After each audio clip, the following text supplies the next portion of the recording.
Pemerintah resmi menerapkan kebijakan work from home bagi aparatur sipil negara setiap hari Jumat. Kebijakan ini hadir sebagai respons atas kondisi global yang mendorong efisiensi, khususnya terkait lonjakan harga minyak dunia akibat konflik di kawasan Timur Tengah.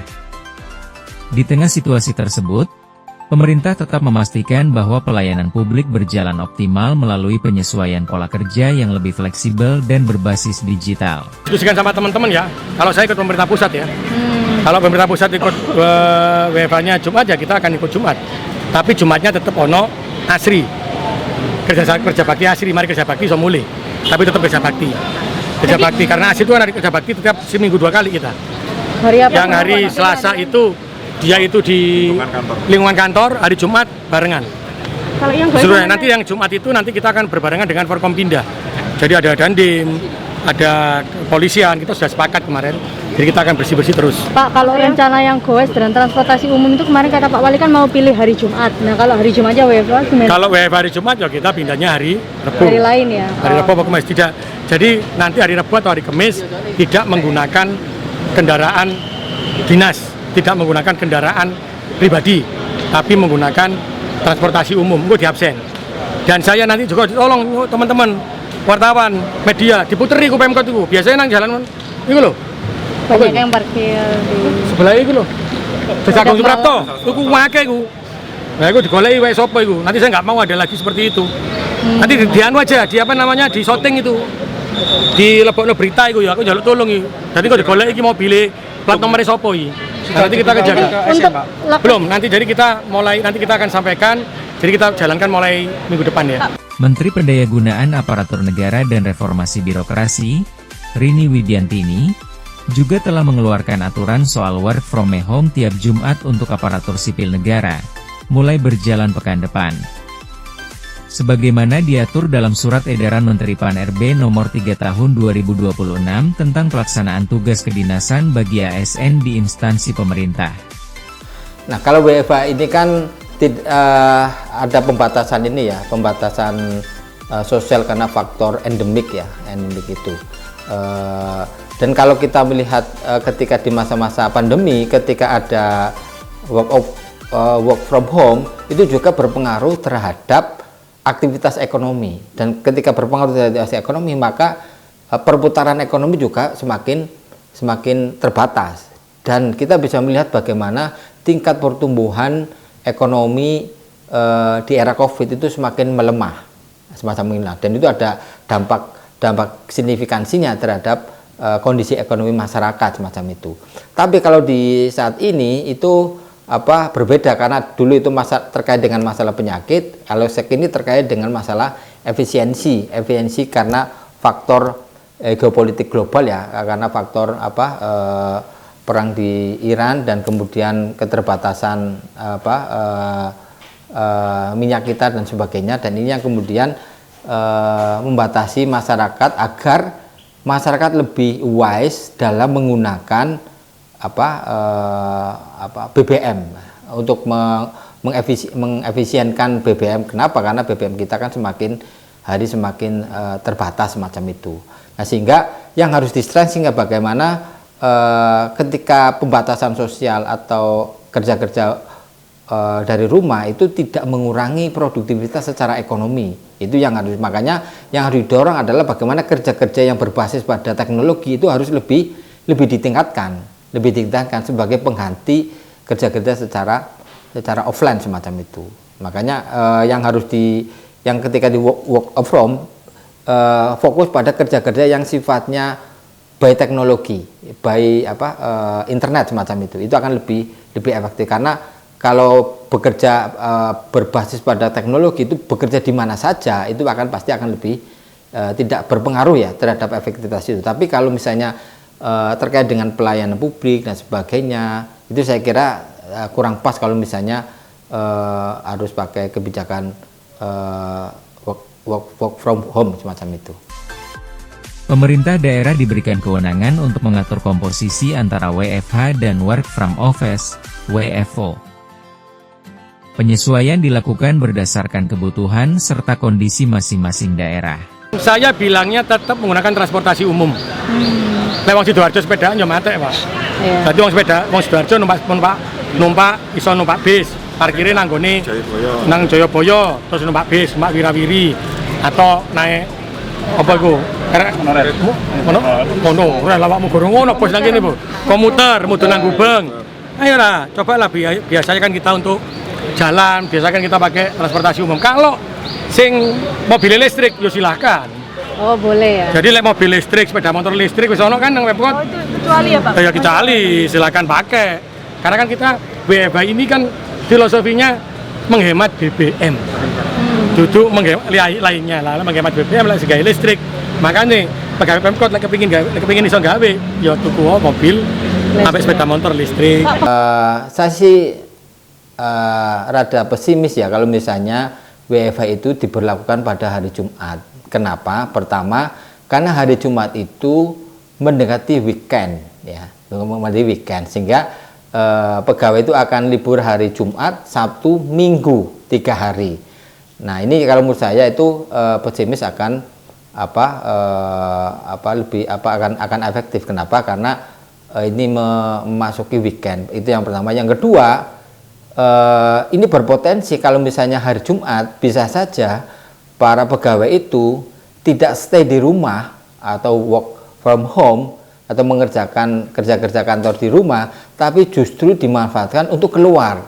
Kalau keluar bisa saja dia akan menggunakan kendaraan bermotor dan itu akan menambah beban lagi semacam itu. Sehingga menurut saya agak pesimis kalau misalnya ini diberlakukan pada hari Jumat. Itu yang pertama. Yang kedua, saya melihat bahwa konsep dan skema terkait dengan WFH di hari Jumat ini itu kurang lengkap. Kenapa kurang lengkap? Karena hanya sekedar work from home, tapi how-nya bagaimana?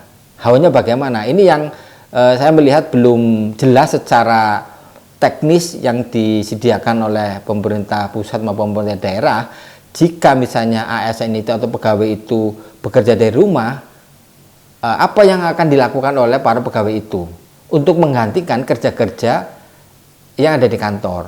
Contoh misalnya, kerja di kantor itu apa saja yang harus dikerjakan di rumah dan itu harus selesai.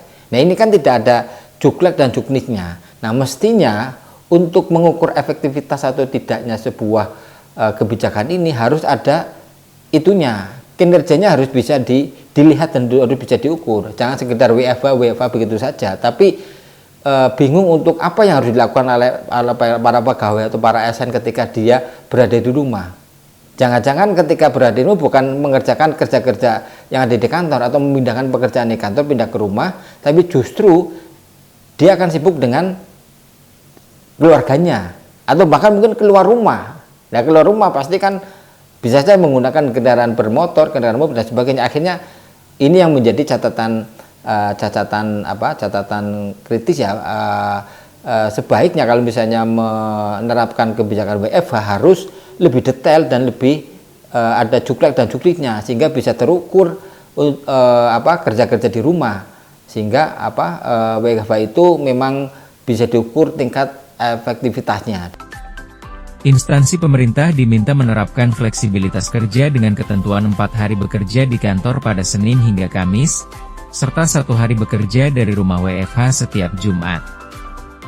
Pejabat pembina kepegawaian atau pimpinan instansi memiliki kewenangan mengatur proporsi pegawai serta mekanisme teknis pelaksanaan WFH sesuai karakteristik tugas dan kebutuhan pelayanan publik. Penyesuaian pola kerja tersebut tidak boleh mengganggu kelancaran penyelenggaraan pemerintahan maupun kualitas pelayanan publik. Di sini para kepala daerah, bupati, wali kota atau gubernur harus bisa menyediakan atau menyiapkan aturan-aturan juklek dan juknisnya sehingga si para pegawai dan ASN ketika berada di rumah dia tidak blank. Mau melakukan apa ya saya semacam itu. Nah, saya kira ini yang harus diperhatikan, dicermati oleh para kepala daerah agar WFH ini tidak mengurangi kinerja dan produktivitas dari pegawai atau ASN ketika dia bekerja baik di kantor maupun di rumah. Itu yang Yang pertama. Yang kedua, jangan sampai WFH ini kemudian mengurangi atau mereduksi tingkat produktivitas ekonomi masyarakat.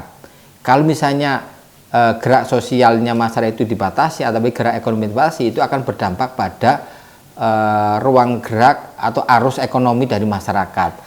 Kalau gerak ekonomi masyarakat melemah, pasti pertumbuhan akan melemah. Dan kalau pertumbuhan melemah, maka pendapatan masyarakat akan melemah, dan itu akan berdampak pada fiskal daerah pasti akan melemah, termasuk terkait dengan pertumbuhan ekonomi. Makanya itu kenapa kemudian menurut saya WFH itu harus dikaji lebih cermat dan harus disiapkan instrumen-instrumen juklek dan jukliknya, sehingga WFH ini tidak hanya sekedar pindah kerja, tapi juga tidak mengurangi kinerja-kinerja yang selama ini sudah dikerjakan di kantor semacam itu. Pak, salah satu arahan dari pemerintah pusat juga menambah hari CFD sama memperluas area. Tanggapan dari Pemkot? Kalau kita kan CFD-nya sudah pasti ya. Kita hari Sabtu dan Minggu. Kita rata-rata Minggu. Nah, dino biasa nggak mungkin, Pak.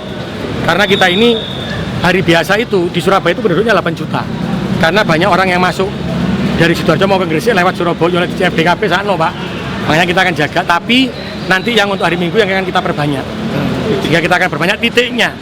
Kalau sudah banyak hari liburnya, contohnya engko WFH, kita kan lihat kan, WFH ini akan untuk PNS saja atau untuk swasta semua di Pemkot ini Surabaya menggunakan WFH Jumat. Nah, nanti kita lihat. Ya. Kebijakan WFH tidak sekadar pengaturan kerja, melainkan bagian dari transformasi budaya kerja ASN agar lebih efektif dan efisien. Selain itu, kebijakan ini juga ditujukan untuk mempercepat digitalisasi layanan pemerintah daerah, menghemat sumber daya, mengurangi polusi akibat mobilitas, serta mendorong pola hidup sehat bagi ASN. Kita kan sudah, saya sampaikan, kerjanya pemerintah kota ini kan bukan lagi saya lihat kerja, saya kan lihat outcome. Maka setiap orang itu bertanggung jawab terhadap kampung. Bagi kalau di setiap RW itu ada yang miskin, dia tidak tahu, ada yang nenek yang kemarin tidak tahu, ya maka akan turun penghasilannya dan ada sanksinya. Maka kerja kita lagi, dari dulu kita sudah bekerjanya WFH kita ini. WFH itu maksudnya apa? WFA, bukan WFH. Kita tidak lagi di kantor, tapi satu orang PNS itu bertanggung jawab terhadap satu RW. Nah ini kerjanya ngono, bakon lang diae. Aku pernah bilang kan, tapi akhirnya rame kan. Oh, Pak Wali gak iso kabeh, kurang siap Pemkot. Saya sudah lakukan itu dari dulu. Saya tidak lihat lagi mereka kerjanya nang kantor lah, boleh output kami gak tercapai. Yang saya minta adalah kamu kerja dimanapun, output kami tercapai. Nah, lek WFH malah seneng aku. Sehingga nanti kalau rumahnya itu Gubeng, RW 5, maka dia bertanggung jawab di RW 5. Kalau saya di Ketintang Madya, alamatnya Gang Telu, berarti aku tanggung jawab nang Ketintang Madya, kan ngono kan? Itu yang nanti kita kerjakan. Oh, tambah enak. Jadi output kami akan tercapai, penghematan juga akan lebih besar. Sementara itu instansi layanan esensial, seperti kesehatan, administrasi kependudukan, keamanan, dan layanan kedaruratan tetap berjalan optimal serta mudah diakses masyarakat. Selain itu, didorong mengoptimalkan penggunaan sistem informasi guna mendukung pelaporan kinerja dan kehadiran pegawai secara digital. Memang ketika kebijakan efisiensi negara itu, pemerintah itu diberlakukan, itu harus diikuti dengan perubahan budaya konsumsi, ya, budaya konsumsi di tingkat individu maupun di tingkat keluarga. Contoh paling sederhana adalah bagaimana kita menggunakan listrik misalnya di rumah, menggunakan listrik di rumah. Kalau misalnya tidak urgen, maka listrik itu harus dimatikan dan digunakan ketika sedang dibutuhkan aja. Itu yang pertama. Yang kedua, misalnya menggunakan sepeda motor atau menggunakan kendaraan bermobil misalnya, mau keluar memang ada urgensinya. Kalau tidak ada urgensinya, maka untuk sementara ini bisa ditunda atau ditahan dulu, sehingga pemakaian BBM akan semakin berhemat, semakin irit semacam itu. Termasuk penggunaan energi-energi yang lain, sehingga kebijakan ini, kondisi ini harus bisa merubah pola perilaku dan budaya konsumsi di tingkat individu maupun di tingkat keluarga dan masyarakat, lebih luas lah, sehingga dengan adanya kesadaran dan perubahan budaya konsumsi semacam ini, saya kira ini bisa setidaknya bisa mereduksi atau mengurangi kebutuhan-kebutuhan energi yang selama ini kita butuhkan semacam itu. Tidak semua ASN dapat menjalankan WFH. Pada tingkat provinsi, pejabat pimpinan tinggi media dan pratama tetap diwajibkan bekerja dari kantor. Penerapan WFH tidak mengurangi pengawasan terhadap kinerja ASN. Evaluasi kinerja ASN dilakukan melalui kinerja di aplikasi yang sudah terintegrasi. Tautan langsung juga tersedia untuk penilaian kinerja melalui sistem kinerja yang telah disiapkan oleh Badan Kepegawaian Negara. Saya yakin dengan gaji dan tunjangan selama ini diterima oleh para pegawai ASN sudah lebih dari cukup, dan dia kan dengan WFH ini kerjanya bisa lebih fleksibel ya, lebih fleksibel, tidak terikat oleh ruang dan waktu. Dan yang dikedepankan adalah bagaimana tingkat produktivitas dia ketika dia melakukan kerja-kerja kantor misalnya, itu tidak mesti harus di kantor, tapi bisa di mana saja, termasuk bisa di rumah, sehingga tingkat produktivitas itu tidak memberikan kontribusi positif terhadap kinerja-kinerja yang bersangkutan. Kebijakan ini tidak hanya berlaku bagi ASN. Menteri Ketenagakerjaan Yasir Lee juga mengimbau perusahaan swasta, BUMN, dan BUMT untuk menerapkan WFH 1 hari dalam seminggu. Tujuannya memperkuat ketahanan energi nasional sekaligus mendorong pola kerja yang adaptif dan berkelanjutan.